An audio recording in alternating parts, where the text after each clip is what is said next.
the long and winding road that leads to your door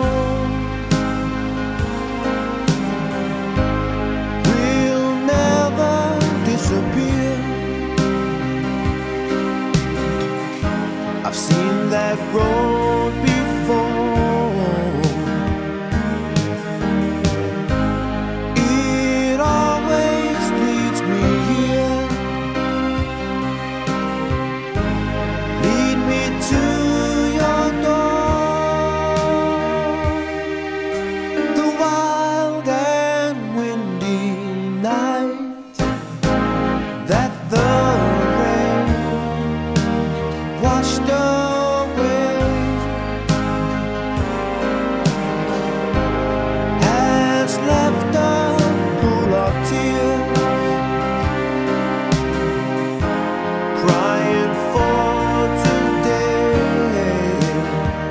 Congratulations, Frank.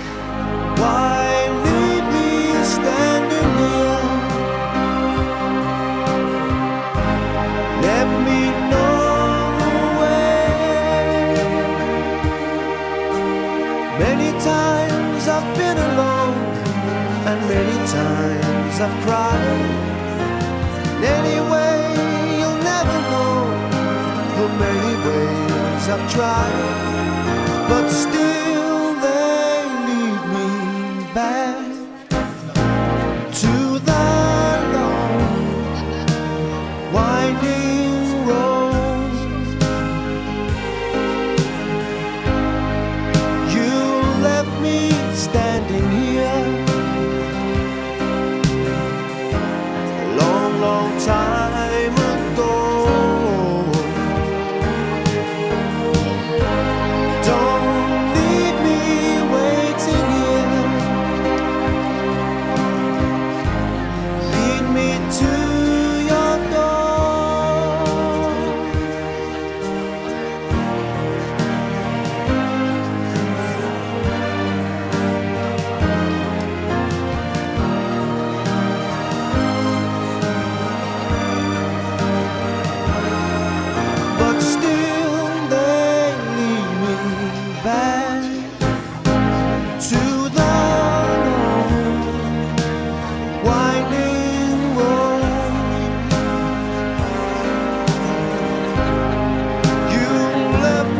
Standing here a long, long time ago. Don't keep me waiting here. Lead me to your door. Yeah, yeah, yeah.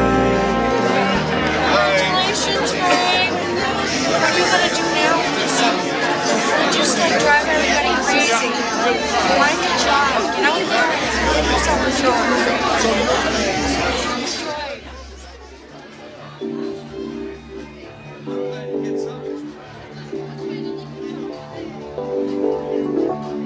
Don't go changing to try and please me. You never let me down before. Don't imagine you're too familiar, and I don't see you anymore. I would not leave you in times of trouble. We never could have come this far. I took the good times, I'll take the bad times. I take you just the way you are.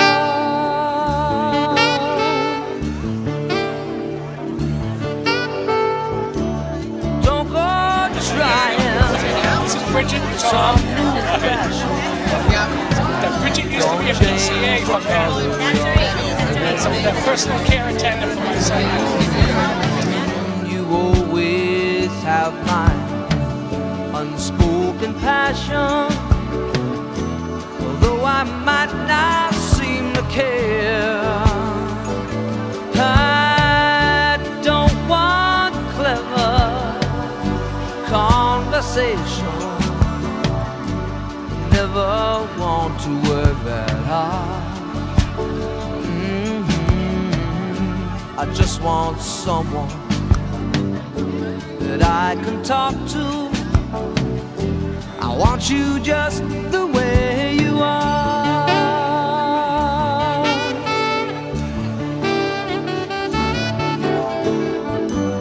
Need to know that you will always be the same old someone that I knew. Oh, what will it take till you believe in me the way that I believe in you? I said I love you, that's forever. This I promise from the heart. I couldn't love you any better. I love you just the way you are.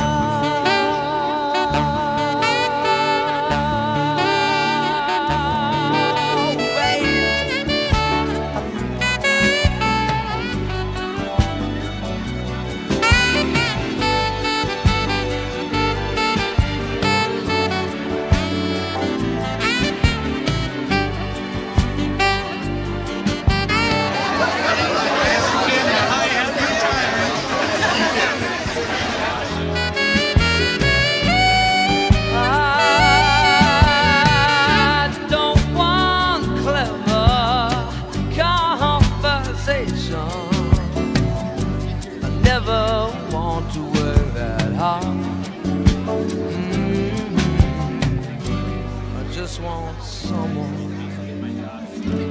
that I can talk to. I want you just the way you are.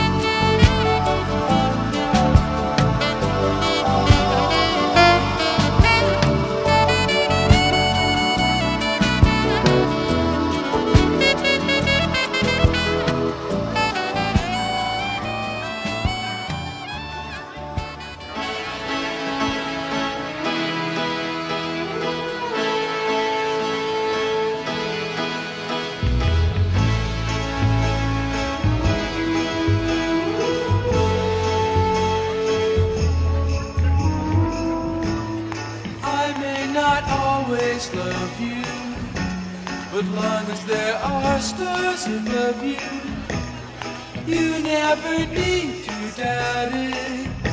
I'll make you so sure about it. God only knows what I'd be without you. If you should ever leave me, well, life would still go on, believe me. The world could show nothing to me, so what good would living do me? God only knows what I'd be without you.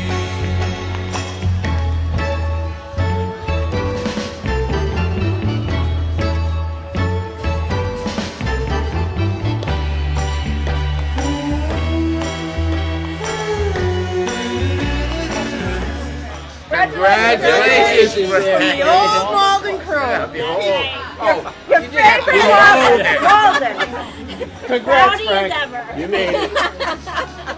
This was rehearsed. This was rehearsed. We planned it.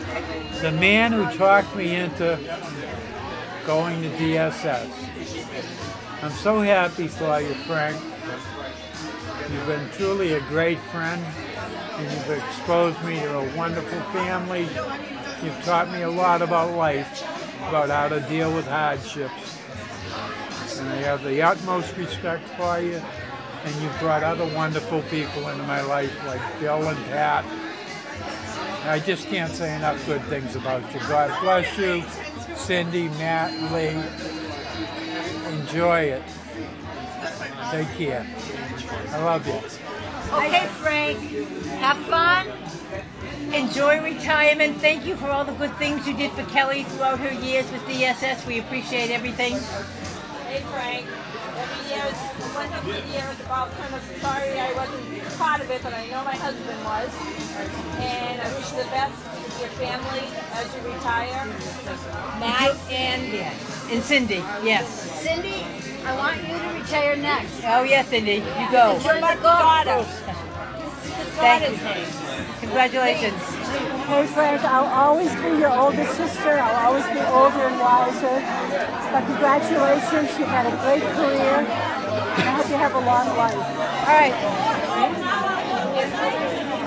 Hi Frank, congratulations on your retirement. Hi Frank. We're looking forward to spending some time with you around the pool, and make sure you have our coffee ready for us. We'll see you then. Congratulations, Dad. Enjoy retirement and all the travels you have planned. Great job. Okay, we're ready for the house to be brought down the cake. Anytime now, Dad. Happy retirement.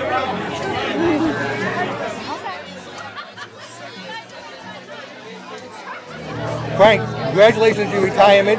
You'll enjoy it hopefully as much as I did. I'm gone 6 months. 6 months is going to fly right by. Congratulations again, Frank.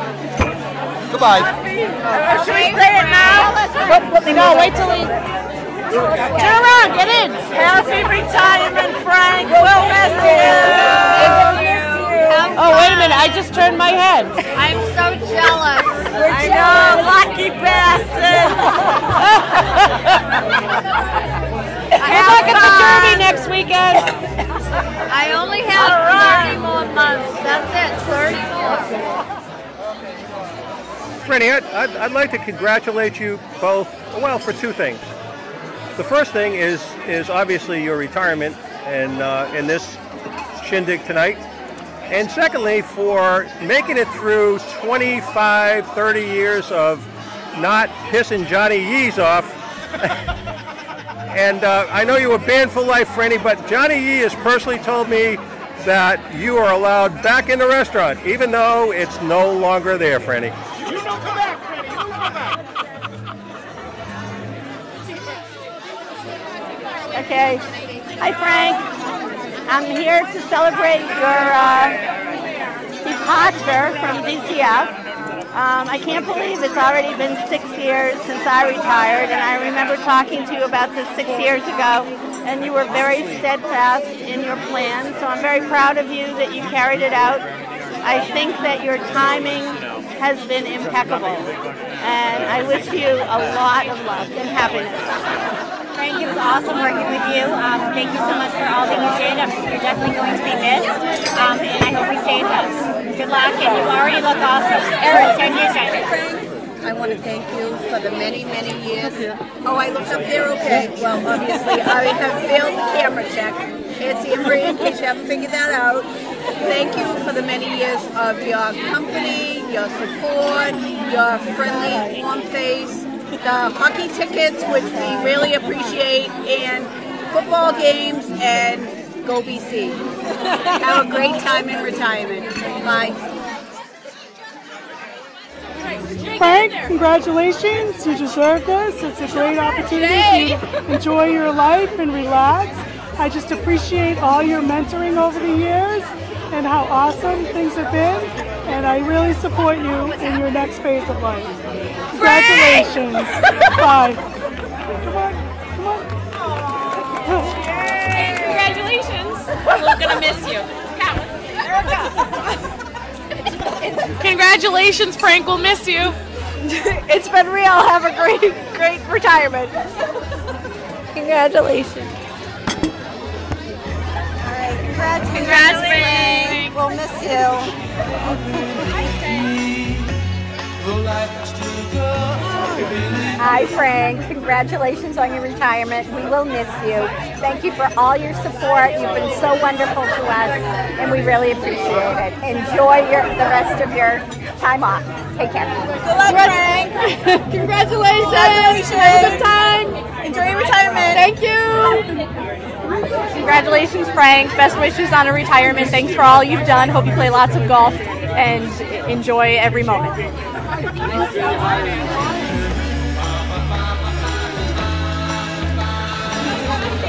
Congratulations, Frank. I learned a lot from you in my years with you as a supervisor. One thing I always take with me is that you catch more flies with honey. So I appreciate you giving me that lesson and teaching me that.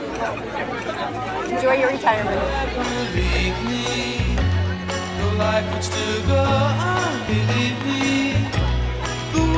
Hi, Frank. Congratulations. I wish you the best. It's been my pleasure working with you, and I just want you to have so much happiness. Thank you. Hi, Frank. It's Carly. I really appreciate getting to know you. You've been very, very sweet and humble and helpful, and I wish you the best of luck.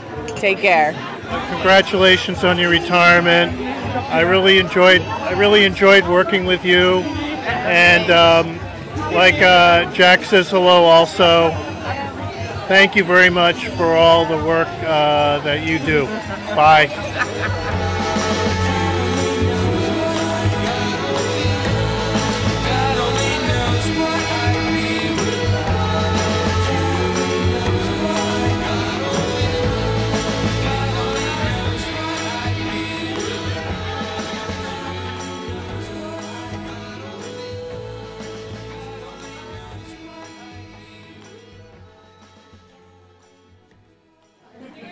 All right, this is a big, big night, a great celebration for a great man. I'm not a professional, so please go easy. There's only so many times you can rehearse a script, one that Frank wrote for you. I'd like to welcome everyone here tonight, and the special guests, Cardinal O'Malley, Mayor Walsh. I think I saw Louis Tion here tonight. We're all here, as you know, to celebrate and appreciate quite a person, a rock of a person, a huge advocate, and really? A huge advocate in Watertown and all the communities. Sir Cindy Galligan. But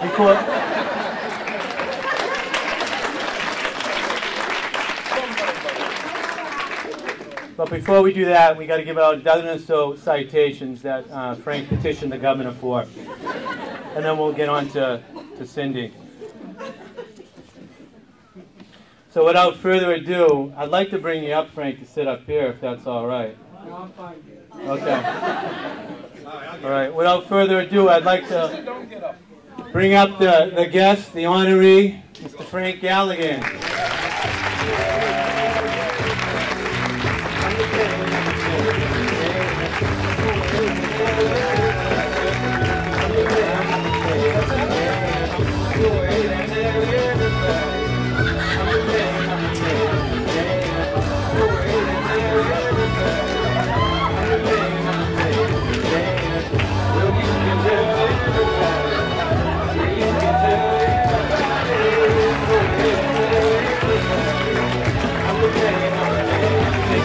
Take your time.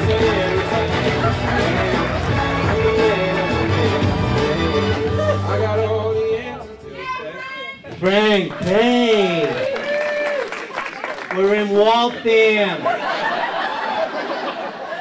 All your friends are here. A few of them anyway. All right. We're going to get on with the festivities.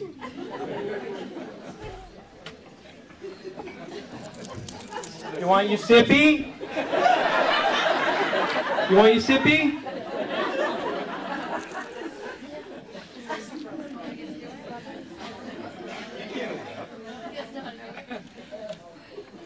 Frankie G, the Dean Martin of area directors, huh?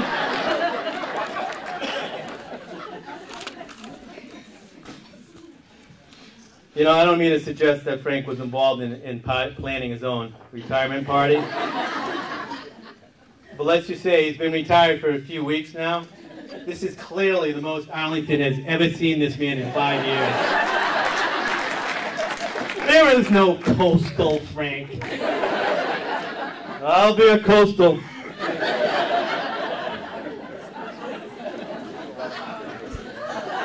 I tell you. Leanne, I hope your wedding is half this event. Bridezilla's got nothing on this guy. You know, this is probably as good as a time as any to, seriously, to share this moment. And I don't know, Frank doesn't even know that we did this. But we recorded his last staff meeting in the office, and that was a pretty special moment for a lot of us. We don't have the video, it got messed up, but I think, do we have some audio? Yep. So we have some audio, and it is really a special moment. The last time we'll probably get to hear this. Yep, we got it. We're all set. I look around this room, and I see nothing but untapped potential. You have potential.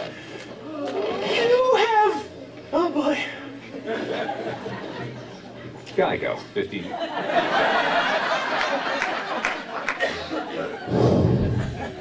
Goosebumps, still. Goosebumps. Take a moment to gather ourselves after this. Frank had a late adolescent onset, as you can hear, but the man could command a room.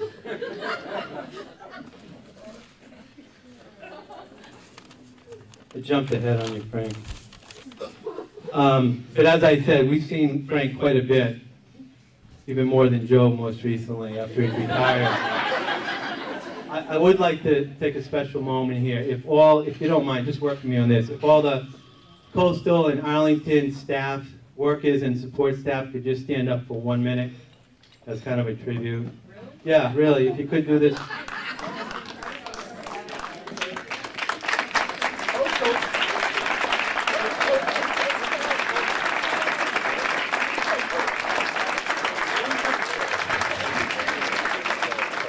Frank, this is probably as good a time as any for you to actually meet the people that you led for all these years. Staff, Frank, your staff. Ask him a few of the names. I'll introduce him to some of the people afterwards.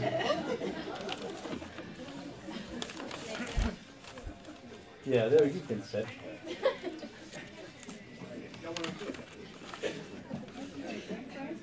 You know, in all seriousness, Frank has been a pillar at DCF and all the communities he's served. Just ask him. You know, he's hired and promoted so many of us in this room. And I don't want to suggest there's a theme. But if you were young and attractive, sorry, Cindy, and you had a resume that said you were young and attractive, hired, sight unseen. No offense, Matt Howard, I don't know how you got by him. You too had a resume that said young and attractive. And you had to go to BC. You know, I do have to personally thank Frank professionally for, he was responsible for promoting me to a supervisor and keeping me on for another 10 years. Thanks, Frank. And Roberta and Frank were on their interview, and Frank didn't say much during the interview except, you know, that they were going to offer me the position, and he leaned over and he parted his wisdom and he said, you know, Brian, if you take this position, you can't date in the office anymore.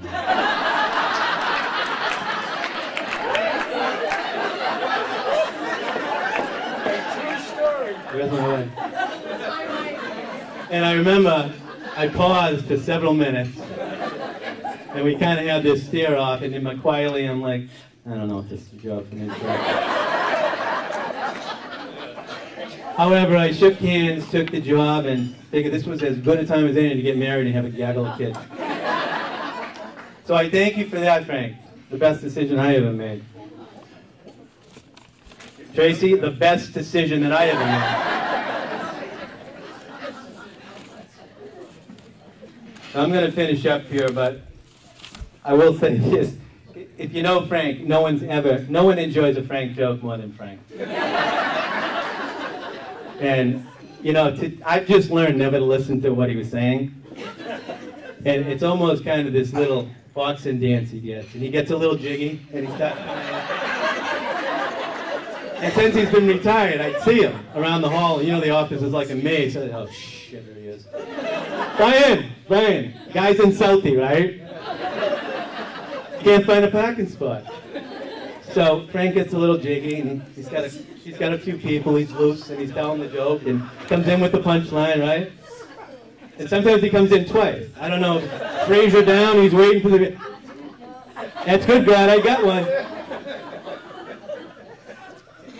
Nobody enjoys the joke better than Frank, one of Frank's jokes.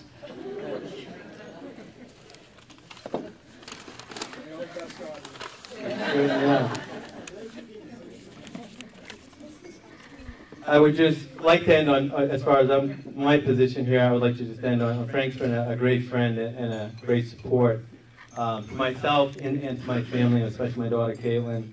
I've always admired the way he's dealt with people and how he's demonstrated to me how to deal with people and disarm people, how to play nice in the sandbox with DMH.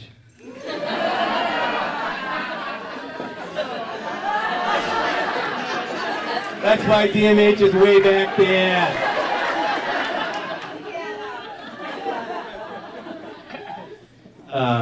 And I know what a proud father he is of his son Matt and daughter Lee.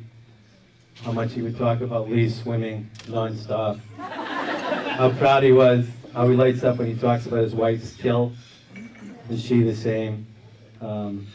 And I know how much joy Matt brings to them. You know, sometimes I'd be coming to work in the morning, for a pretty long ride, a lot of traffic, you know, I'd be whining about it, and I sometimes would think about, you know, the efforts that Cindy and Frank put out and have to do every single morning in their routine before the day even starts. So, on that note, I promised it wasn't going to be anything nice, Frank. I don't know how that worked in there.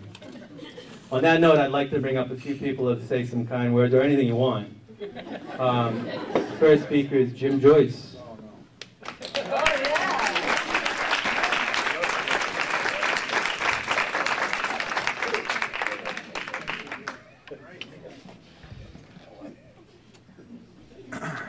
I'm on the strict orders to make this PG.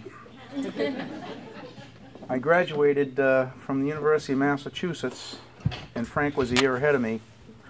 But I transferred in, it's been 42 years, Frank, this year, 42 years.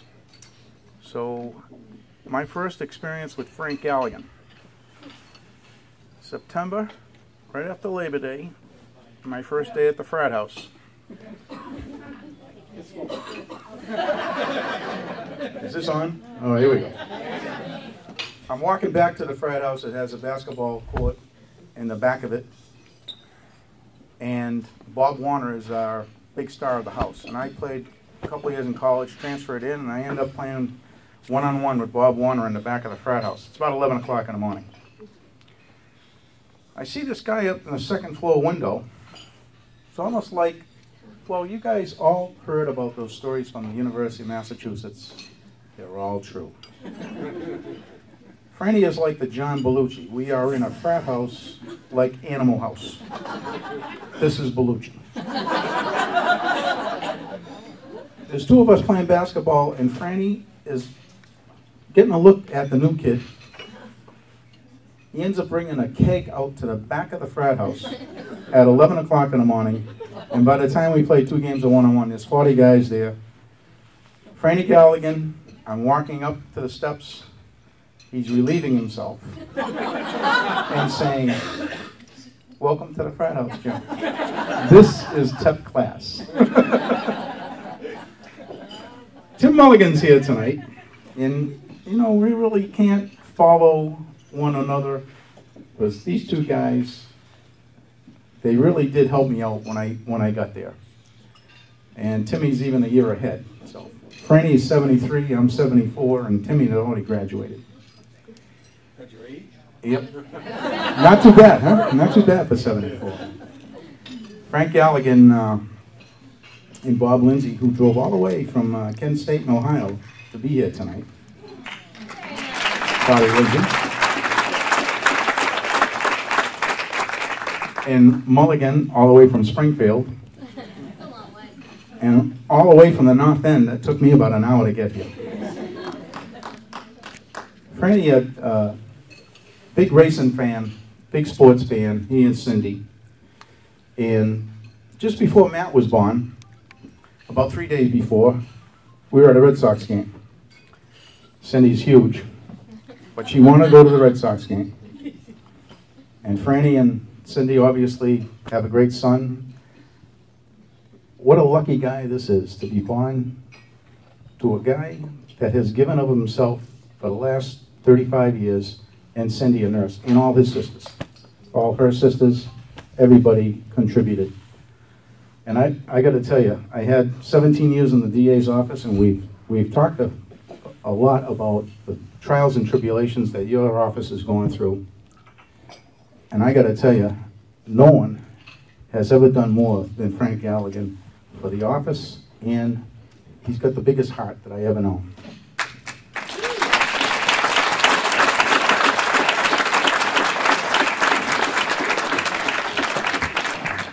We've had a lot of fun over the years, and I'm actually going to leave the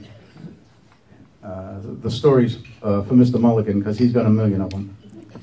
But one I have to bring up, because he's involved, and so isn't Bob Lindsay. I'm trying to cut it down to where we're all in the same vicinity. We're all part of the same story. It's 1976, and if these walls could talk, there'd be a lot more to talk about tonight. 1976, it's bicentennial. We're at the Mill Hill Club down in Yarmouth, and we are all drunk. We came out of the happy hour. Tim Mulligan has a pitcher of beer in the car with him. Frank Galligan is in the front seat, and I am with Bob Lindsay, who's driving a green Buick. We are all drunk. Frank Galligan is in the front seat with Timmy, and they hear a song come on that says Teen Angel. So they start doing the Teen Angel. Can I see you?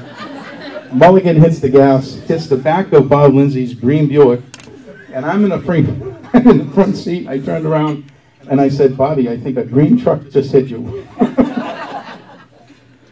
And that was the end of that one. Mulligan had to put his red Camaro on the side of the road, and that was it. I'd like to just finish up briefly with just a few thoughts. You know, God doesn't give us more than we can handle, and Frank, you've handled more than your share. And really, to know Frank Galligan is to love him. And Franny, God bless you. You've done a great job at your job, but you've been even a greater father and husband. God bless you.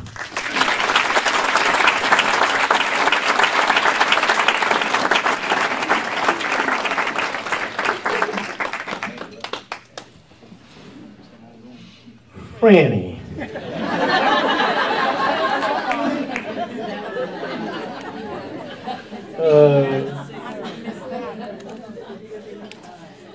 All right, we are required to give out some citations, as I said, that Frank petitioned the governor for. So if Leanne Hogan.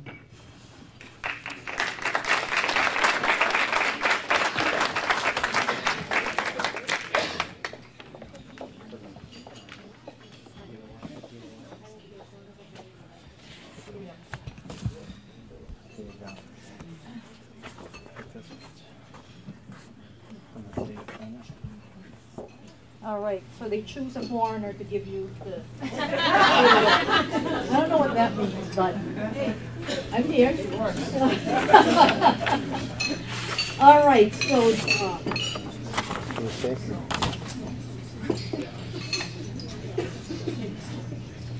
So what I'll do is read this for you. And forgive the accent if you can't understand it. But this is from the statement.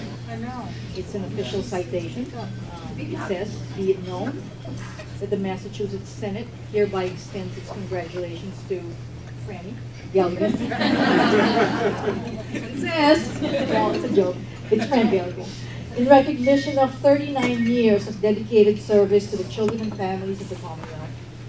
And be it further known that the Massachusetts Senate extends best wishes for continued success, that this citation be duly signed by the President of the Senate and attested to, and a copy thereof transmitted by the Clerk of the Senate. Congratulations.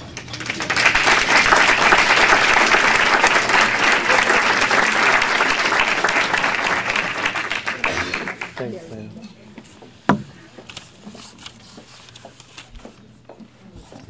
You want to do this one, Roberta Barrasso, please?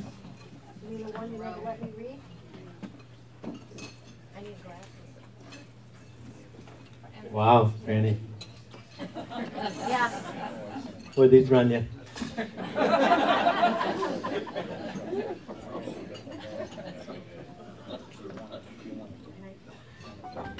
Hi, I'm Roberta, also known as Camilla Soprano. You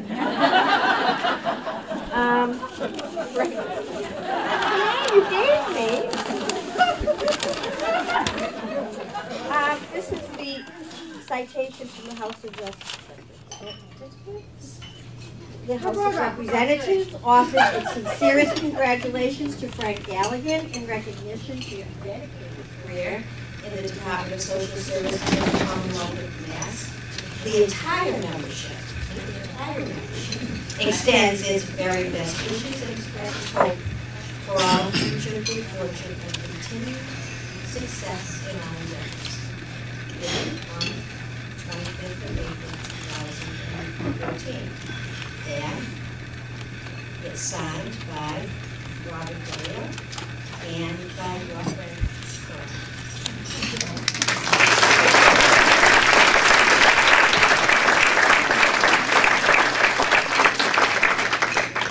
Thank you, Roberta.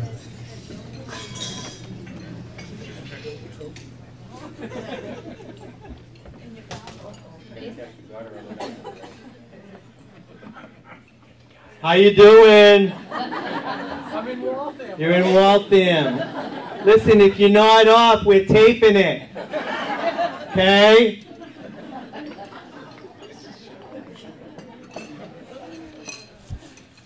All right, we have a few more of these. Terry, you out there? Please. Terry Flynn, Regional Director.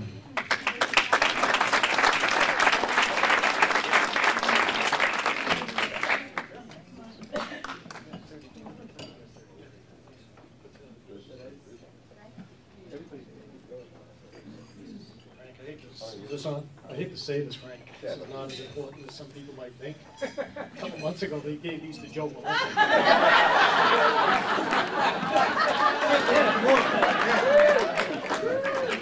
By the way, you'll be getting a bill, as will Joe, for the rental space of the office, because you still haven't moved out. We never moving out. How many people you got left in the office? I was surprised. I knew this was Frank's. I haven't seen any of these lately. But this is the Commonwealth of Massachusetts Department of Children and Families in appreciation of Francis Galligan, Director of Areas, the Massachusetts Department of Children and Families extends our deepest gratitude to you for 39 years of dedicated service to the Commonwealth. As long as you've been there. 35.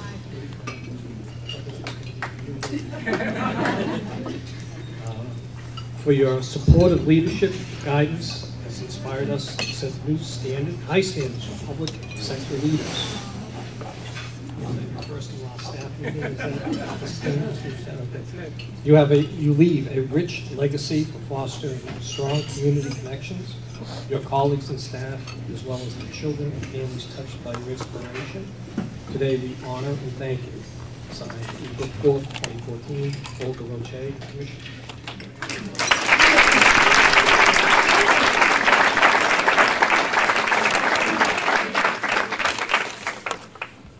Thank you, Terry.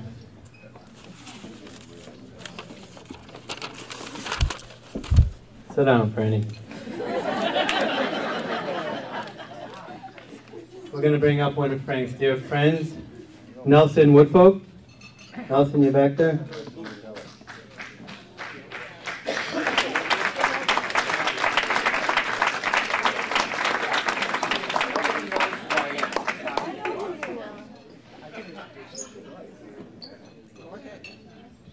Okay, folks, this is Nelson Woodfolk, who was my area director in the Malden office. Actually, I had two. The first was Ray Burke, and then when the office, the Wakefield office and the Malden office merged, we got Nelson, who was the Wakefield office. And so I was the only full-time APM for Malden. So we had a meeting the first day, and he said, I'm going to have to rely a lot on you because you've got like 6 units, and I have 2 from Wakefield. So the whole office was like 8 units, but it was always a pleasure working with Nelson, and he taught me a lot of what, you know, I was able to incorporate in years to come. So please give Nelson a warm welcome. Thank you very much. First, I have to say I want all the Wakefield/Malden people to give a shout out. There are a few of them still around. A couple of things of what Frank said. Given what you're going through now, this has happened before. I was there when it went from 40 to 39. 29, I'm sorry, at the time. So you're right. I didn't hire Frank, I inherited Frank. And you can imagine the tension that was in the Malden office as the Wakefield people who knew me arrived with me. It was interesting. I will be very, very brief and tell you one story because she's not here. When you're the area director, people have to tolerate whether you like it or not, all the bureaucratic stuff you talk about at meetings. And I arrived in an office that was, I did go to Ray Burke's retirement party, a little dead to say the least. So we got a little raucous. We got out of hand at times. But there was some important stuff that got discussed. And we had one supervisor who was not here, thank God. You know who I'm talking about, who never got it at all. She just didn't understand whether it was service plan compliance, what all the stuff you guys still go through. They may have changed the names. So one day I wandered down to the unit she was in charge of because somehow they were as compliant as everybody else. And I couldn't figure it out because I knew this poor lady did not understand the thing I was talking about. So I went and talked to the workers and said, how do you guys understand what we're supposed to do? Frank on the slide had gone down to the unit in lieu of the supervisor in charge and told them what had to be done. You know exactly what I'm talking about, right? I said, this guy's got some great potential. So he became an area director. That's the only story I've got to say. Thank you.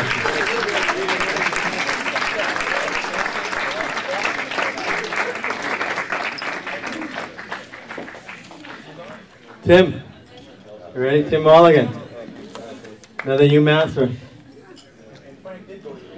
He says it, yeah.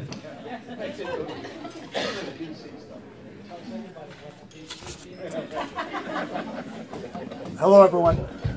I'm another buddy of Frank's. Before he got culture and went to BC, he went to UMass.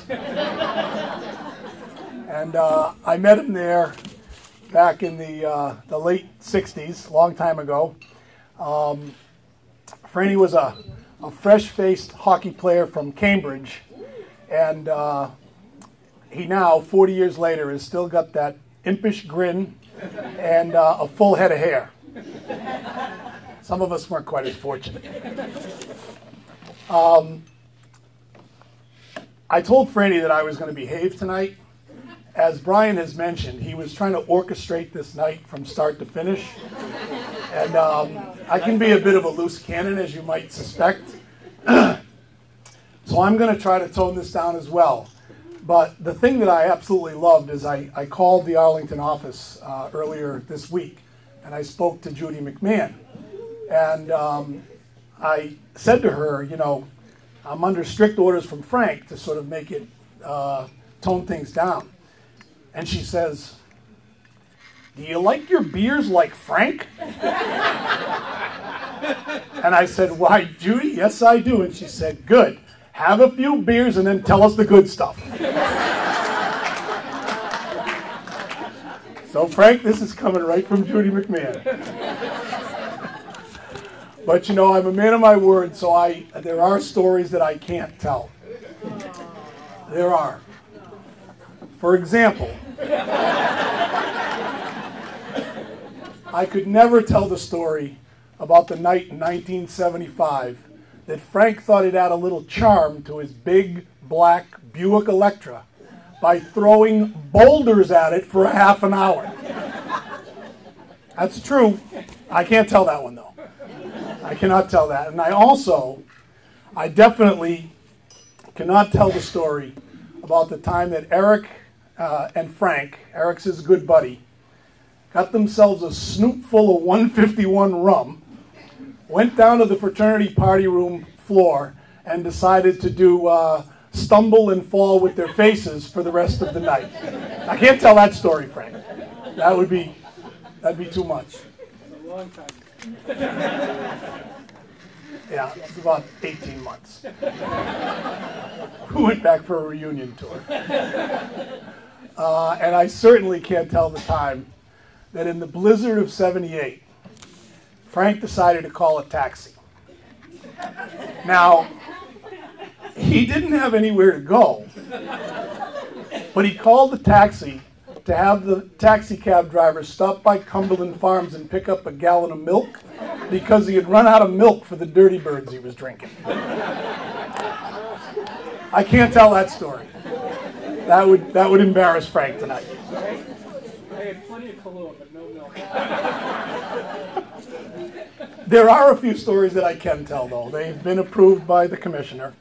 And one of those, and the theme of your invitation pointed this out. Frank's, he loves horse racing.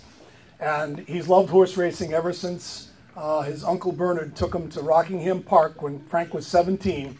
The rest of the family, I love this part, they were on vacation, and Frank and his uncle are playing the ponies. So that's how he got introduced to it. And ever since then, he has gone to several Kentucky Derbies. He's been to some of the other high-stakes races, and he goes to Saratoga every year. And you can't get a full appreciation. I'm doing the Frank positioning dance here. Did you notice that? Jiggy, baby. What do you say? I feel a story coming on.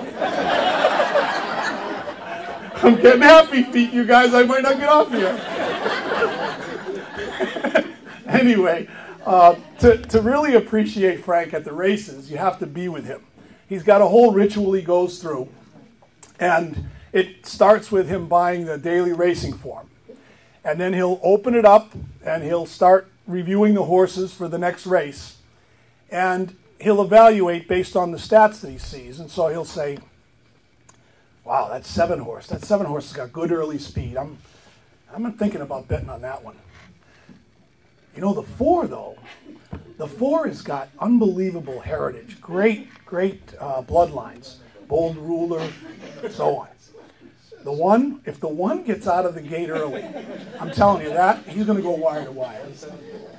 But you know, I'm looking at this 7. I love the 7. The 7's got the hot jockey. Well, the race goes off. He's named every single horse in the race. One of the horses wins. He goes, what did I tell you? Didn't I tell you I love that 9? I love that 9. He rips up his losing ticket. And then he goes back to the racing form and names them all again for the next race. And he insists he doesn't do it, but I'm going to tape it next year in Saratoga. As has been mentioned tonight, certainly as part of the testimonials, Frank has just a beautiful heart, kind and generous, and that has really served him well over the years. it's not a surprise that he went into the field and chose a career in social work where it's so dependent on compassion. But that hasn't always worked in Frank's favor. For example, Frank was one of the few guys that we hung around with at UMass that had a car for a part of his school year. And as a result, people were always asking him to borrow his car to go run an errand or pick up a date or something along those lines. And Frank was always very generous. He'd toss the keys and just say, you know, don't be gone too long, I need it myself. Well, one of these times, we'll call him Tom, this fellow, because his name is actually Tom. He approaches Frank and he says, Frank, can I borrow your car? Just got to shoot up and do a quick errand, I'll be right back. So Frank, as always, generous, kind guy that he is, tosses him the keys. Tom gives him a little toot and a wave, and off he goes. That was on a Friday afternoon. No Tom or Frank's car Friday night. No Tom or Frank's car Saturday. No Tom or Frank's car Sunday. Or Monday morning. Finally, a bunch of us are out on the fraternity lawn on a beautiful May sunny afternoon, Monday afternoon, and somebody looks down the road and they said, Frank, isn't that your car? And sure enough, we look down North Pleasant Street in Amherst about 200 or 300 yards, and there's Frank's car sort of slowly making its way back to the fraternity. It's been unaccounted for four days. But as we look, you can tell that something's not quite right. You can't figure out what it is yet, but the closer it gets, the more you realize that it's got a decided lurch to the right side. And it's going at a very slow rate of speed. So Frank's looking there with a little troubled look on his face. And the closer the car gets, the more we all realize that it doesn't have one, but two flat tires. And Tom McGreevy is driving towards the fraternity house. And Frank has got this puzzled look, but, you know, he's always cool and calm. And we're all expecting Tom to pull into the parking lot and tell us this wild story about what he's been doing for 4 days. But instead, he gives us a quick little toot, a wave, and on two tires drives into the center of town for 25-cent drafties. Frank, in perfect Frank Galligan style, just shrugs his shoulders as if to say, what are you going to do? And ironically, several years later, in fact last summer, we saw that same shrug when we all went up to Saratoga. It's a beautiful place. You can't help but get into the party atmosphere, and Frank's no exception. He's no stranger to... The last time he refused a beer, he misunderstood the question. So Franny's no stranger. He's having a good time like the rest of us, and somewhere along the line, later that night, he was just a little bit, what's the word I'm looking for? Incoherent? That's a little strong. Tongue-tied? Closer. Speechless. That's the word. No matter what we said to Frank, he couldn't respond. His words and his mouth and his lips just wouldn't work. Frank, your pants are on fire. Frank, Godzilla's behind you and he's going to chew you up. For the next 10 or 15 minutes, all he did was shrug. But that's Frank. Steady, good-natured, calm. Now, one of the traditions I've heard that Frank has gotten into occasionally at these retirement get-togethers is he sings a song for the retiree. And I cannot carry a tune the way Frank can.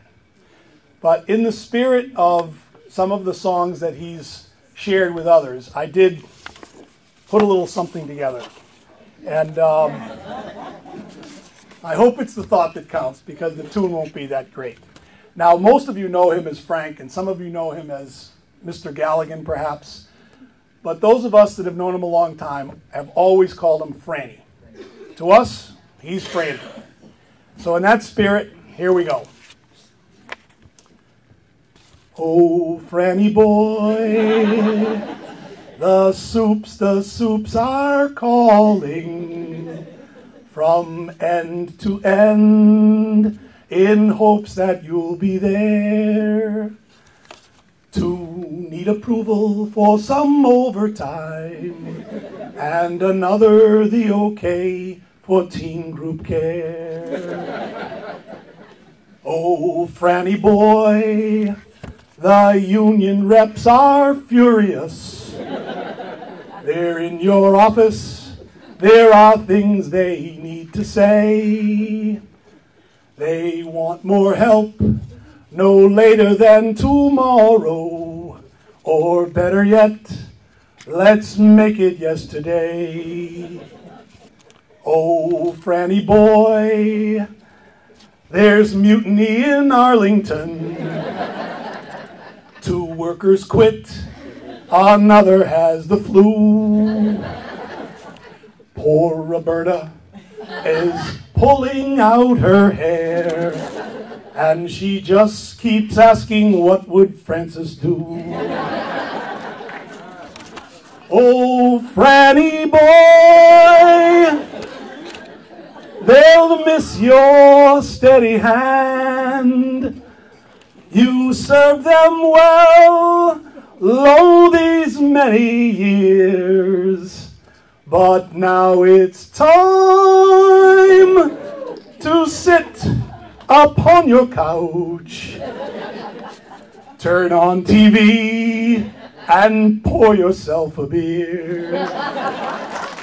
Turn on TV and pour yourself a beer. A toast to Frank Galligan, Francis X. Galligan, for a job well done.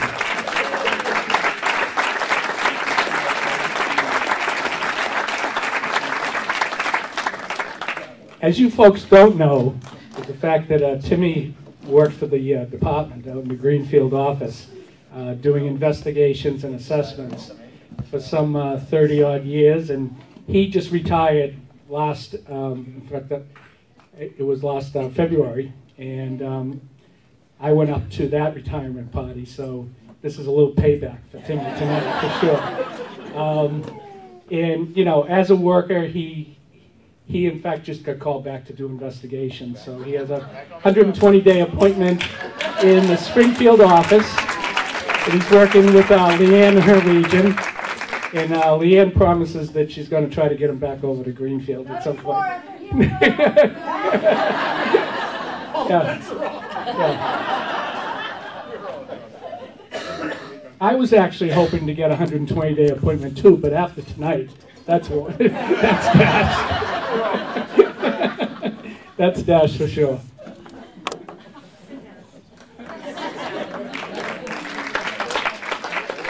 After tonight, I think we're looking for a detox. A little bit of a theme here, Franny. Wouldn't you say?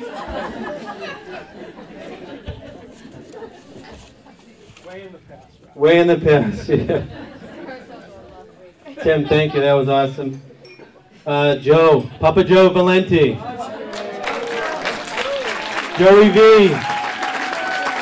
Joey Numbers. Give me that thing, will you? Be good, Joe. I'll be good. Be nice. Actually, you were very good, Frank. You were very good. But I'm not going to be that good to you. We go back 20 years ago. First time I met Frank, we were in the Arlington office, and we said, we talk about sports. And I don't know anything about sports, of course. Nothing. Frank knows it all. Frank talks about sports constantly. We're going to do fine here. We're going to do fine. I'm in the regional office. He's in the area office. He goes, someday you're going to come down to the area and get a real job. I said, all right, that day is going to come pretty soon. He goes, Leanne, yeah, you weren't there, don't worry about it. So he says, okay, Lois is retiring, why don't you come down to the Arlington office? He goes, you don't have to do anything. Don't worry about it. Just come down, just come down. You don't have to do anything. So I said, great, that's the job I want. So, all right, so I get hired, go downstairs, work downstairs with Frank. He says, come on, okay. First day on the job, he says to me, you're going to do a hiring kit. I said, what the hell is a hiring kit? He says, you're going to hire somebody. Don't you know how to do that? He goes, I'll help you. What does he do? He gets up, he walks out of the room, and that's the last I see of him. Frank, what's a hiring kit? He's gone, can't be found. There goes the day we have to do nothing. Right? And he goes, that's it. That's great. So now he runs staff meetings like everybody's saying. So he runs a staff meeting. He says trivia questions. All the trivia questions in the beginning are sports. I says, Frank, they're not going to answer these questions. He goes, that's the idea. I'll keep the $5 that I was supposed to give them. I don't have to give them anything. So he does, and nobody answers the question. And he goes, okay, Frank, you've got to change those. You've got to get work-related. So he does. He gets work-related questions back to 1974. I said, Frank, these people weren't born in 74. What are you doing asking them the questions? He goes, what goes into this? What goes in this? And nobody answers the question. Look at that. I saved $5 again. I said, Frank, you're doing good. You're going to get rich with that money. So then he goes, then we're going to have a party. We're going to have parties in the office, right? Christmas parties, for instance. And he says, all right, where are we going to have it? We'll have it upstairs, but we have to go to Sabatino's.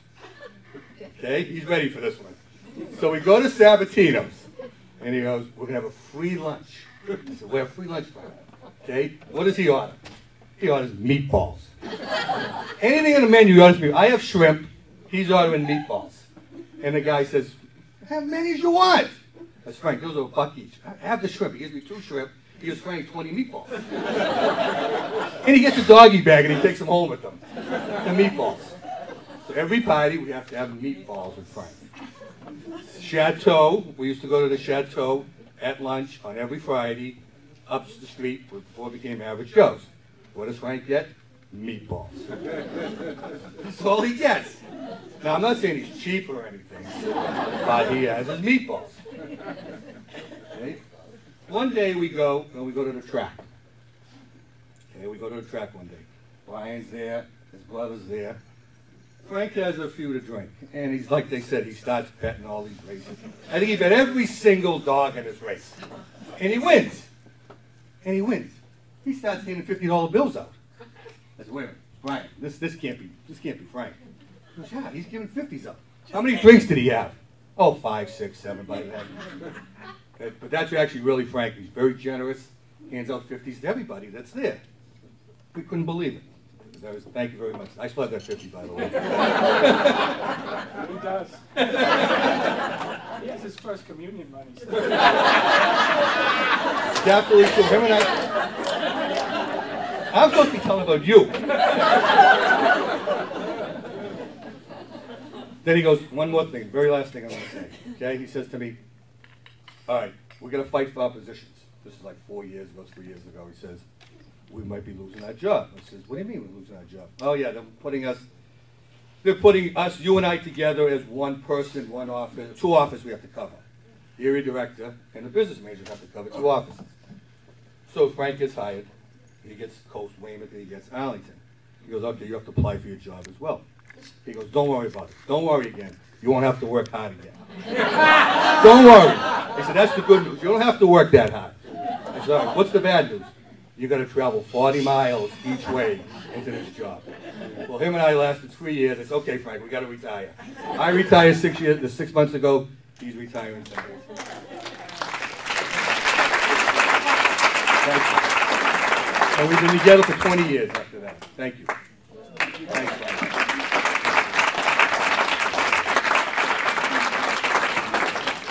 Joey V. Thank you. I can sit down. Oh, there he is. We have one more citation, yes. One more citation to give. Lee, would you come up here and present this to your dad, Franny?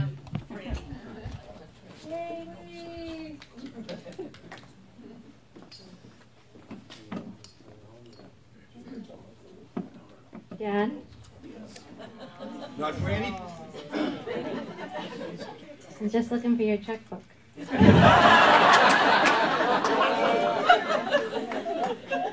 is from the Commonwealth of Massachusetts to Francis Galligan. On behalf of the citizens of the Commonwealth of Massachusetts, I am pleased to confer upon you this governor's citation in recognition of 40 years of dedicated service to the Commonwealth. On this 25th day of April in the year 2014, from Deval L. Patrick.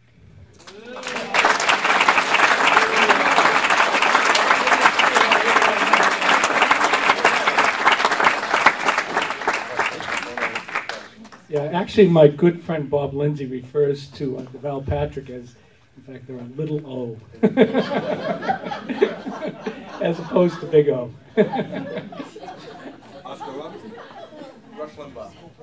Lee, don't give him the mic.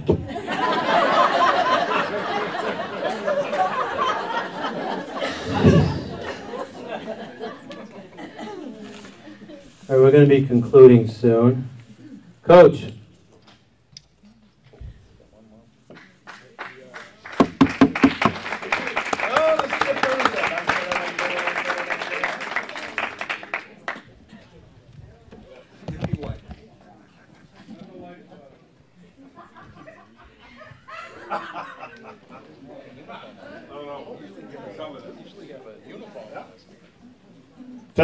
Testing, 1, 2, 3. Tell everybody who you are. My name is Skippy White. And my daughter Kelly Griffin. A lot of you know Kelly? Yeah. Thank you very much. The only one that should be emceeing this extravaganza is Brian Dulesky.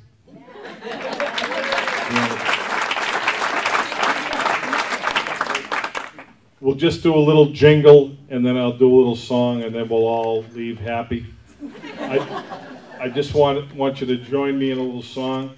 It goes like this: a little, ooh, ah. Will you repeat that to me? A little, ooh, ah. A little, it's 2 verses, all right? A little, ooh, ah. A little, ooh, ah. Shit. This is Frank. Ready? A little, ooh, ah. A little, ooh, ah. Shit. This is Frank. Ah, shit. This is Frank. Did you make that up yourself?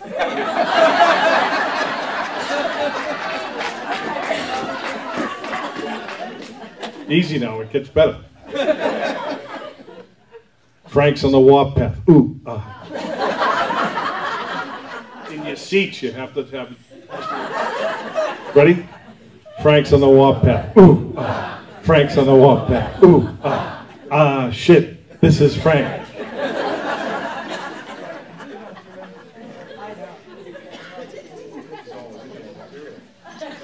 If you look at the Hoyts, Rick Hoyt and his son, the accomplishments that they've had over a number of years and how special it is, doesn't it remind you of Cindy and Lee and Frank and Matt? It's almost a tearjerker to talk about it, but it's really special that they're both retiring at the same time. You talk about family and dedication and effort. It's remarkable what these families have done. Frank texted me during the week to sing a little jingle for Cindy.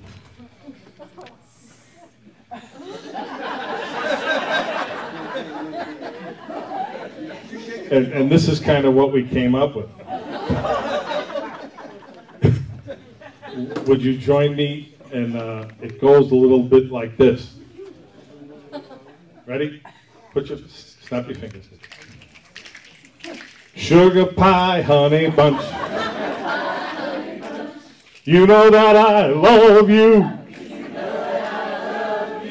You can't help myself. You know, I love you like nobody else. Wait a minute now. Can we do that? I screw up the words all the time. Ready? Snap you. Sing it with me. Sugar pie, honey bunch. Oh.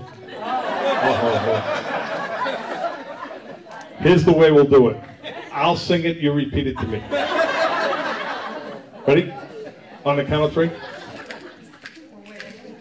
Sugar pie, honey bunch. Sugar pie, honey bunch. You know that I love you. You know that I love you. Can't help myself. Can't help myself. I love you more than anybody else. I love you more than anybody else. Thank you. Sit down.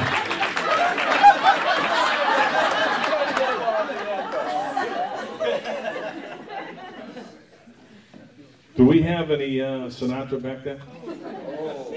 How about the summer one? Will you sing this with me? And we might cut it out, or if I go like this, it's over. All right?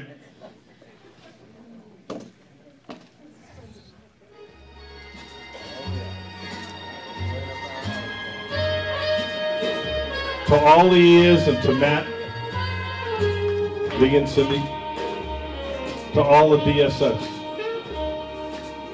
DCS. The summer wind came blowing in from across the sea. You lingered there, touch your hair, walk with me. All summer long, he sang a song, and then he sang Old Golden Sand. 2 sweethearts in the summer wind,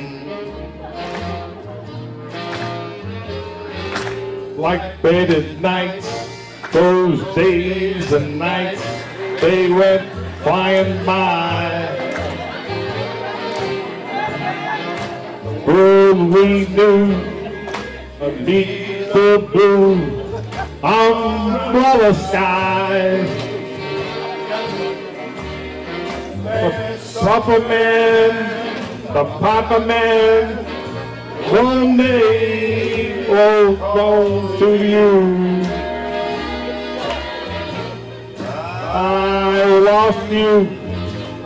I lost you in the summer wind. The summer wind, they were blowing in, they went flying by. The world we knew,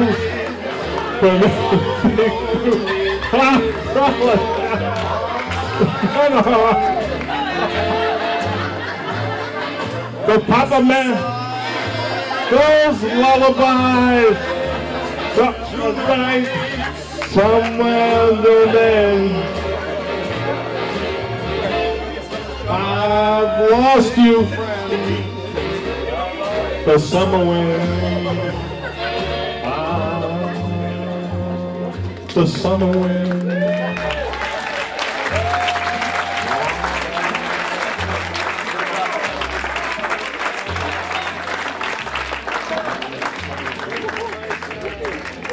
Coach!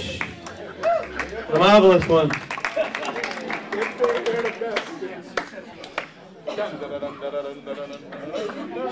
No bonanza on that.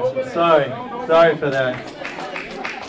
Shahir, are you out there?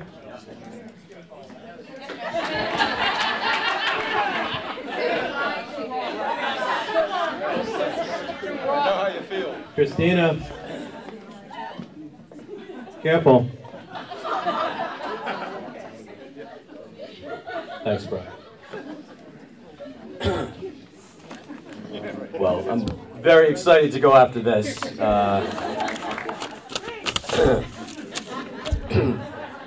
On the raceometer, we are in serious white territory right now.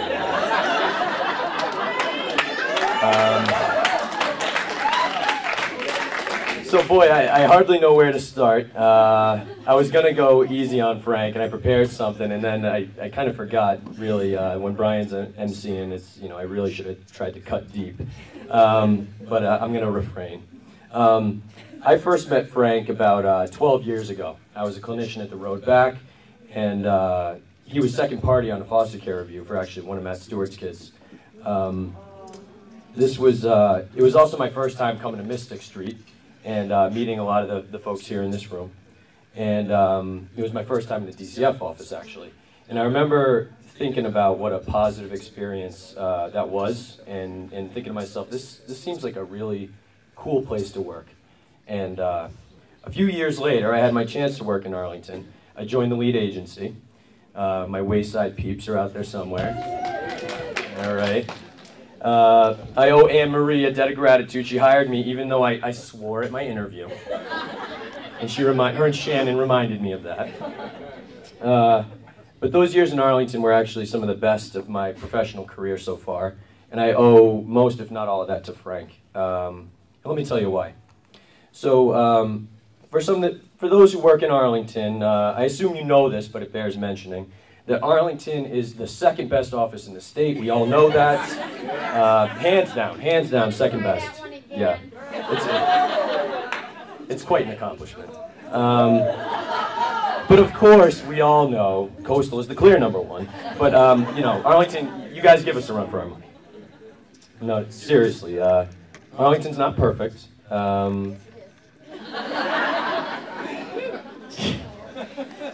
But it's truly a model DCF office, and that has a lot to do with Frank's leadership, which we've heard about today. So my thoughts on leadership have evolved quite a bit over time. I once thought that leaders needed to be the loudest voice in the room, the person with all the answers, the one who's always visible and standing out front, spearheading an effort. It's also the stereotype that we often think about when we think of leaders. But I have a different view of leadership now. And again, thanks to Frank's example. My current perspective is that leaders love to gamble on horses, all things Boston College, and have no idea how to operate an iPhone. No, I'm kidding. Sorry.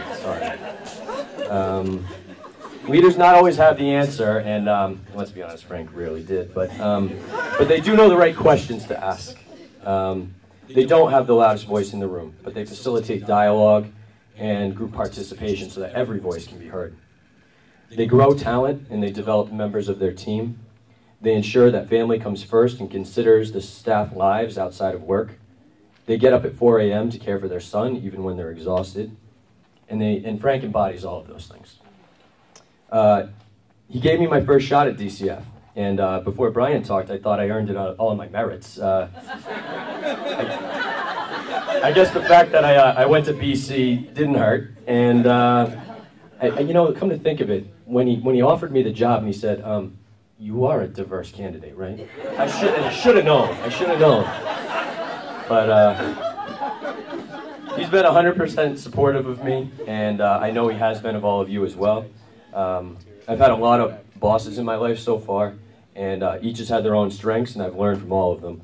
But Frank allows people to be themselves, to share their voice, and work through differences in ways that promote a positive culture. And that's true leadership, and that's what I aspire to do. He's devoted his entire career to supporting the community and those he works alongside. He's been a mentor, coach, and friend to me and my family, and all of you. No one deserves to be honored and recognized for their life's work more than Frank. And join me in congratulating him on this beautiful career and legacy. You're a gift, and we'll always remember how much you're the Kentucky Derby.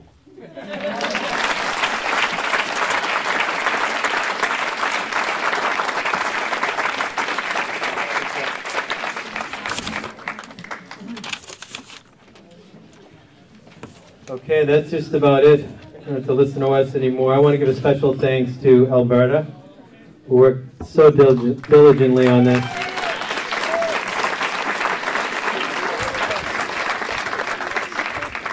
To Roberta, Judy McMahon, Hugh, Kristen, Irene. Special thanks to all the work Frank did for his own party. Thanks, Franny.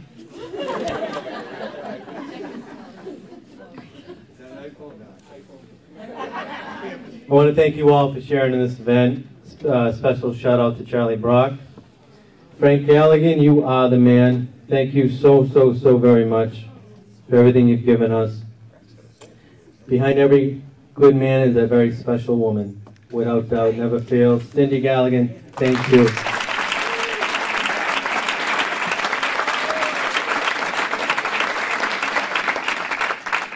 So if we can just raise our beverages.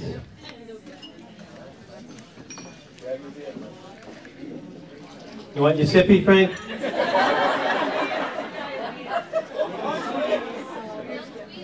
Of all the comrades that I had, they're sorry for my going away, and all the sweethearts that I had, they wish me one more day to stay.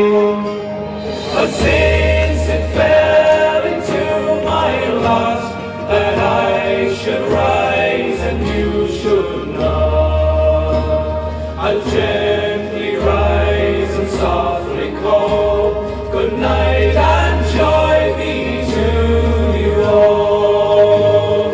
Hail to me the parting glass and drink a health whate'er befalls, and gently rise and softly call good night and joy be to you all.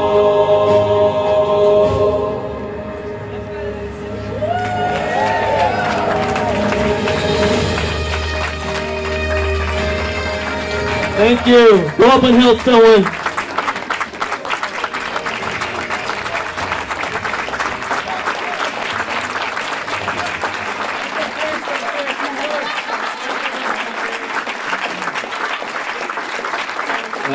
Go ahead, take your seat.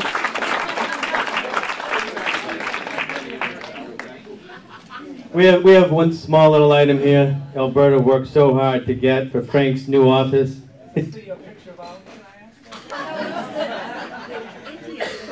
Frank's new office in the basement. Some of you want to open? I'm going to open that up. Help him up, will you? Joey. Joe, you've never been as busy as you are tonight, huh?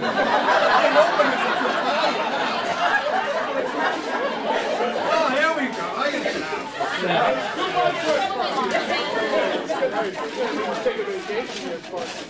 Oh, so much. Oh, you can't see it? Okay. The box. The box. All right. Give him a knife. All right, you want me to open this while you're sharing some words? Yeah. I'll give it to you. All right.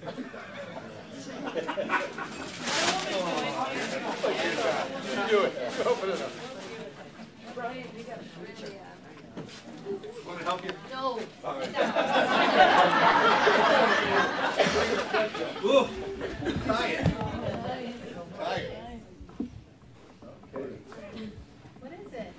We don't know yet.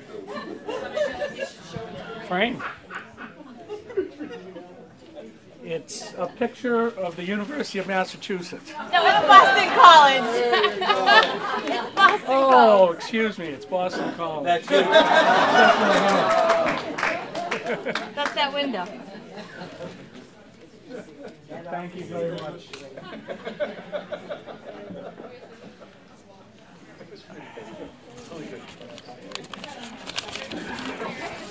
Well, folks, there are so many people here to thank. I'll be leaving somebody else for sure, but I just first want to say that this isn't a night that is just about me. It is a night for me to celebrate and thank all of you for getting me to where I am today and helping me to get to the finish line in my career. It was 39 years and 10 months, by the way. I don't know why you left out the 10 months. As a matter of fact, Terry was trying to talk me into June, but, I said April 4th was the day, and, it's the right day when it's the right day. And, certainly I hope that I have left behind with Roberta and Shahir, the legacies and the abilities to carry on all the good work that has happened in both Coastal and the Arlington office over the past several years. I'll get into a little bit of that more later. But I wanted to thank the committee, all of the people that Brian just named. You know, they did a great job getting this thing together, and I tried to influence them, but they kept telling me to shut up and go away. I'd also like to thank my family, my wife Cindy, my daughter Lee, my son Matt, who couldn't be here tonight, but he has in fact taught me not to sweat the small stuff, and that's a very important life lesson. And he's been with us now, living at home for 30 years, and you know, there's been some great successes and a lot of hard work as well. But my daughter Lee has made me very proud, being a nurse, you know, following in the footsteps of her mom and working at Tufts Medical Center, and all the hard work that she has done.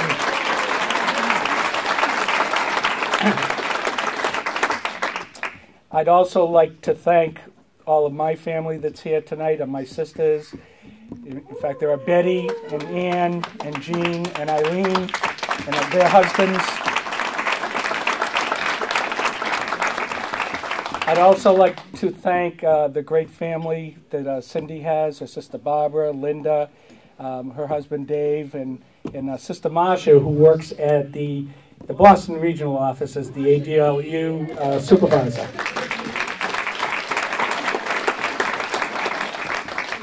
A lot of people thought that we really kept that a secret over the years.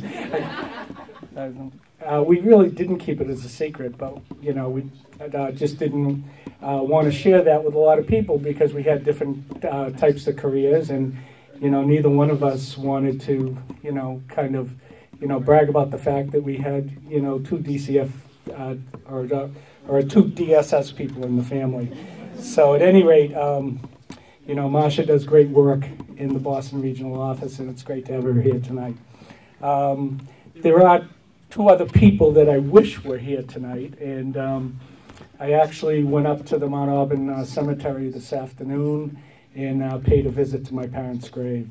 My mother Mary and my father Leo would have been very, very proud to be here tonight. They laid the foundations, you know, really pushed education to myself and all my sisters, and really were able to teach us the values that I think that I was able to bring to my life and to this job. And you know, they really taught me a lot, and I wish that they could have been here today, so I just went up there to thank them. I'd also like to thank all of my present and the former mentors. My boss, Terry Flynn, for the last 3 years has been absolutely wonderfully supportive, and he has been you know, always there for me whenever it's like the middle of the night crisis, when we get phone calls about, you know, dead children. When I'm watching the news every night, I say, oh shit, that's my town. You know? And there were, in fact, combined for the two offices, there were 31 cities and towns, 21 cities and towns in Arlington, and 10 cities and towns in the coastal office, and a lot of Route 95 in between. But certainly, probably the biggest populations in the state of Massachusetts would reside in those 31 cities and towns too. And I always advocated and tried to argue with probably the last 4 commissioners that we shouldn't get our budgets on straight caseload, but they should be looking at the number of adolescents in those towns. And that, you know, unfortunately, nobody ever listened to me. And my bosses, whether it was Leanne Hogan or Terry Flynn or Nelson Woodfalk, would always be saying, why does Arlington have so many kids in group care? But actually, we went from having 100 about 5 years ago down to about the low 40s, and that was all the hard work, because nobody believed that that kids did well long term in residential programs, and I was a firm believer in that, and really got all of you on board with that kind of thinking, and we really kind of were able to embrace the community-based practices, and I was very proud of that. But more about that later too. I was blessed with wonderful co-workers. Don't worry, it's not that long. I was blessed with wonderful co-workers in Roxbury, Lowell, Malden, Waltham, Arlington, Weymouth, and most recently the Braintree office, as the Weymouth office moved to Braintree. And yes, there was actually a coastal office, Brian. anyways, it's already been said tonight, but most of you know that I do love to tell stories. And I guess I do get a little jiggly, I don't know. I love to tell stories to help the morale, to educate a little bit, but at the same time, I am my best own audience, and I usually get the biggest laugh out of the stories that I'm telling, and so people, you know, it just becomes infectious, and then other people start laughing, and so it helps us all.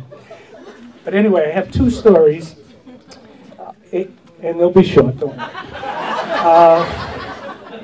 And the first one was my very first experience with state government was that I had to take the civil service test. And so when I first got out of UMass with that degree in sociology, you can use that for so many things, you know. I was stocking shelves at Star Market and probably working part-time at a school for autistic kids when I had this opportunity to take the civil service test.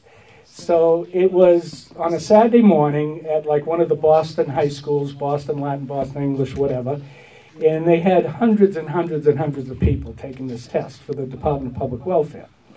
So I was out with my friends the Friday night before doing our usual thing that we kind of learned how to do in college at the fraternity house. Studying. Yes. And so I kept telling these guys that I had to get home early. I had to get to bed because I had this civil service test there. Don't worry about that test. That test is easy. So I get up early. I go to the test. And who walks into the classroom as I'm sitting there at the little desk but all these guys, my friends.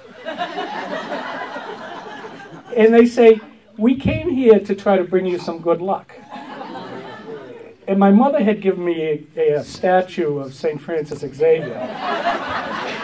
And it was on my bureau.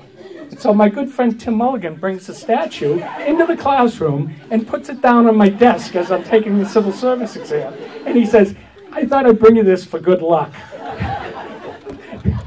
True story, absolute true story. How I ever passed that test, I don't know, but they were able to give me a job, actually. And the other story I wanted to tell, yeah. I'll tell you how you passed that test. This is one of the questions on that test. What doesn't belong? A bicycle, an airplane, a car, or a piece of pie?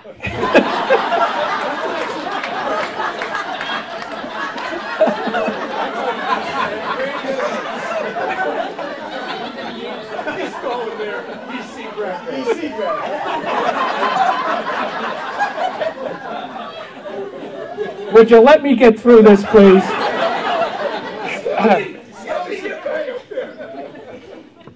Okay, the only other story I have, We're going to cut this short. and I'm sure my good friends will have comments about this one too, but when I was a social worker in the Lowell office, which I was for 10 years, I had a client who unfortunately had been incarcerated to the Framingham State Prison for Women. And her kids had been placed with a relative, and the relative wanted to adopt, so she had agreed to sign the open, in fact, the voluntary adoption agreement. So I got in touch with the social work staff at the prison and made arrangements to go to meet this client to have her sign the voluntary adoption agreement for the child to stay in kinship care. So the social worker from the prison, I asked her if she was able to lend us a room to do this work in for her to sign. So she said, so how long are you probably going to need? And I said, just probably about 15 minutes or so. So she says, well, this whole wing of offices down here that they're doing some painting on, and there are all kinds of drop cloths. So she said, you can just pick any office in there, and I'll be back in 15 minutes. So 15 minutes goes by, 20 minutes goes by. I'm alone with this incarcerated prisoner in Framingham State Prison, and about a half an hour goes by. So it's about maybe 10 minutes of 12, and so I said to my client, I said, what happens if lunchtime comes and they do a head count and you're not there? She says, oh, well, they do a lockdown of the prison and they search every place. And I said, oh, that's great. I'll be here with you when they search, and, we'll be found together. And so she says, yeah, that isn't so good. I don't think you want that. So I just went to the door and started pounding on that door like you wouldn't believe. And finally somebody came and they said, who are you? And I said, you know, so-and-so had allowed us to use that room, and she's supposed to be back. She says, oh yeah, she got called to court. I said, oh boy. So anyway, that was my story about being locked in a woman's prison. Not everybody has that opportunity. True story, both of them true stories. Anyway, I wanted to end by talking about a few of the things that have made me most, in fact, proud about the career and the leadership, and the things I want all of you to promise me that you're going to continue.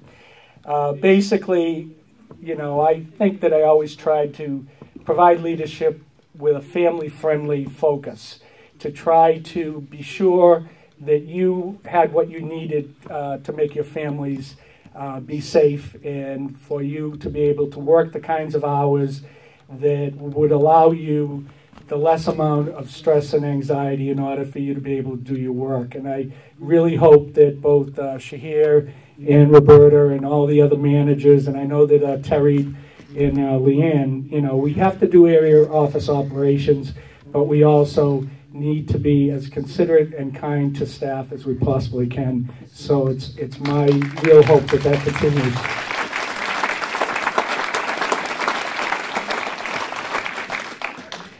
I always try to also create like a professional workplace, no arguing in the hallways, any differences of in fact, opinion, you bring them behind closed doors and we just sort of talk it out. And there's always ability to find some middle ground. And I think that that's really important. And I know that over the years that has evolved in both Arlington and the coastal offices. And, you know, I really, really want to see that also be continued.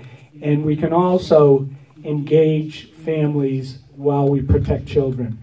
There seems to be more and more of a thought that you can only do one or the other, and that, you know, that maybe we went too far trying to engage families, but I don't know of any family that is ever going to change unless you engage them, unless you build a real trusting relationship with them, and you help them with some options as to how to change.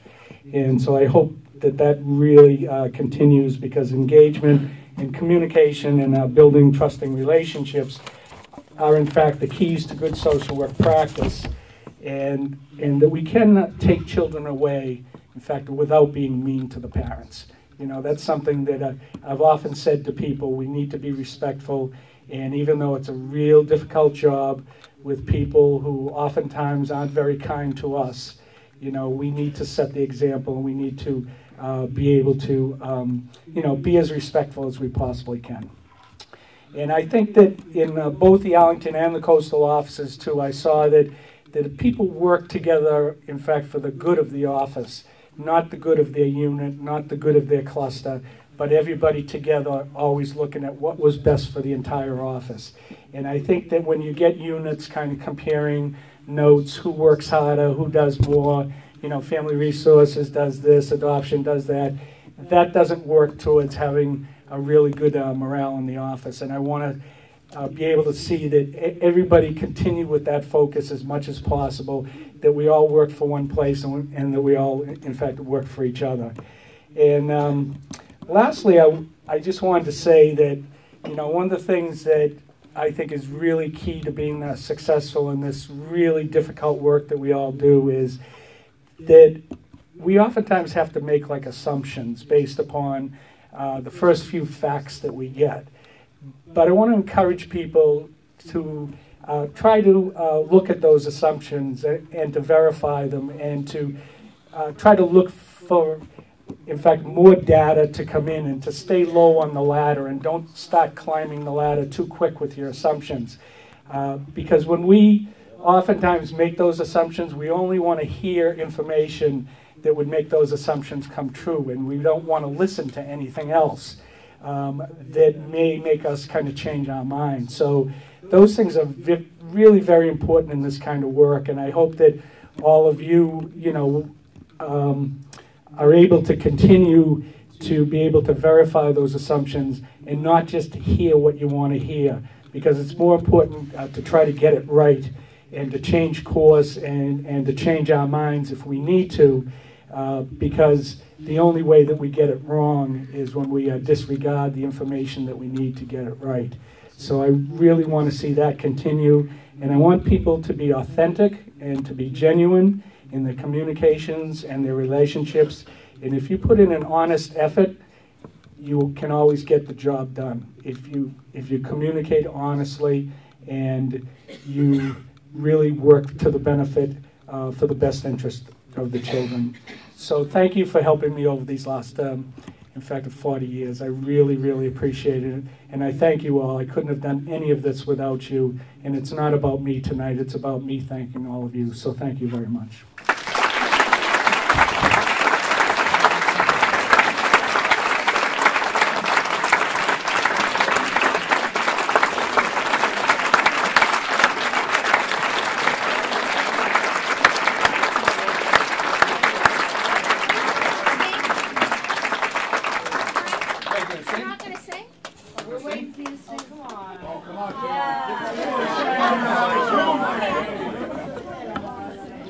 See what happens, Lee, when you're responsible with the mic? This is what happens.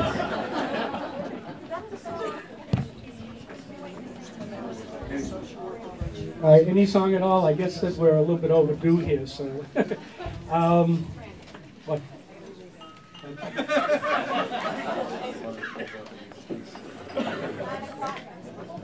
Okay, The Long and Winding Road. No.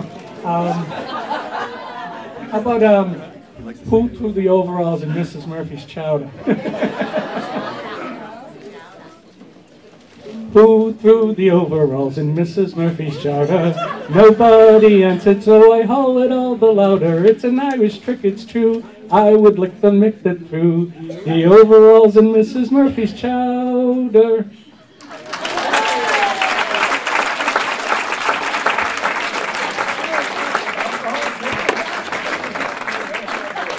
So there goes that 120-day assignment, Franny.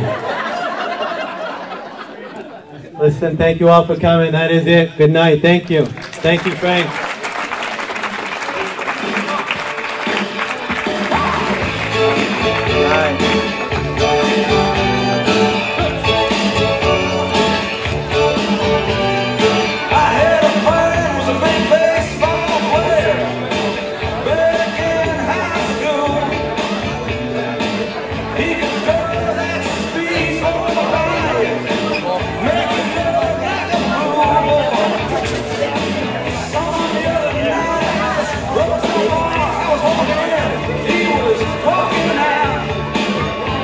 Back inside, sat down, had a few drinks, but all we can